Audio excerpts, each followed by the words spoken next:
శ్రీ గురుభ్యో నమః. కర్తవ్య ప్రబోధకుడు స్వామి వివేకానంద.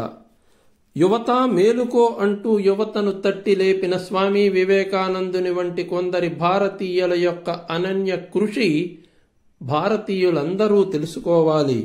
స్వామి వివేకానంద ప్రతి వాక్యము ఒక చక్కని పాఠం మనందరికీ నేర్పుతుంది. Arise, awake and stop not till the goal is reached. లెండి, మేలుకోండి, గమ్యం చేరే వరకు విశ్రమించకండి వంటి నినాదాలతో అందరినీ తట్టి లేపి ఆత్మవిశ్వాసాన్ని భారతీయులకు అందరికీ నింపిన గొప్ప వ్యక్తి స్వామి వివేకానంద.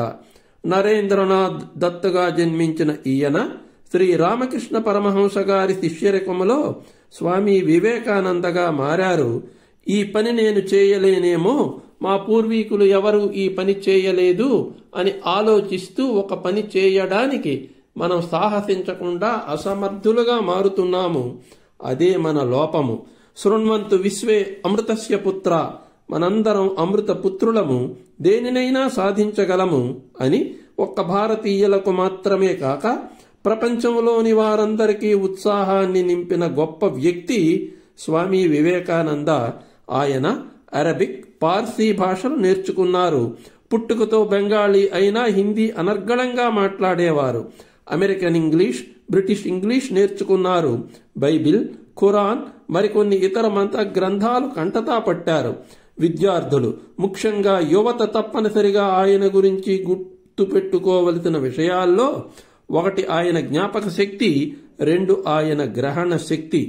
ఎన్సైక్లోపీడియా బ్రిటానికా వారి 21 సంపుటాలు గ్రంథాలయానికి వస్తే నెల రోజుల తర్వాత పుస్తకాలు చదవడం పూర్తయిందని స్వామి వివేకానంద లైబ్రేరియన్తో అన్నారట. ఆయన ఆశ్చర్యపోయి, ఇవి చదవడానికి 2 లేదా 3 సంవత్సరాలు పడతాయి, నువ్వు చదివాను అని అంటున్నావు, కానీ నాకు నమ్మకం లేదన్నారట లైబ్రేరియన్.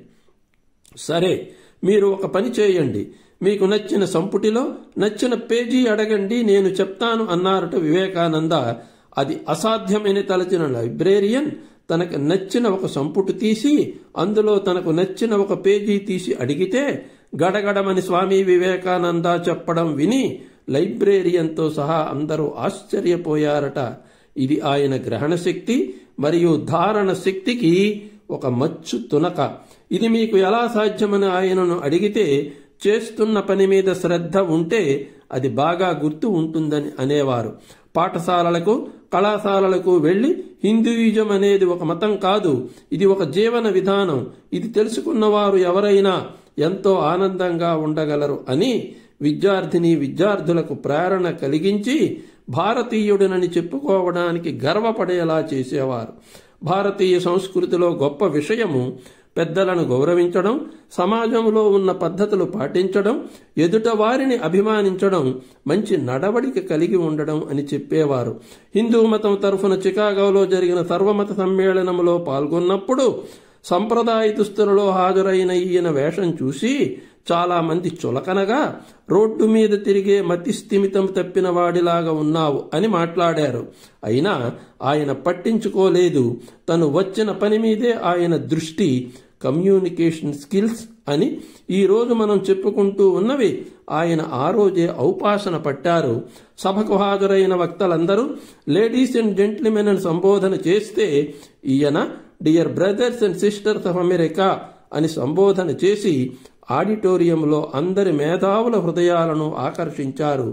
ప్రపంచంలో ఏ మతాన్ని, ఏ భాషను, ఏ సాంప్రదాయాన్ని విమర్శించకుండా భారతీయ ఔన్నత్యాన్ని తెలియచేస్తూ అందరినీ భారతీయత వైపు ఆకర్షించారు.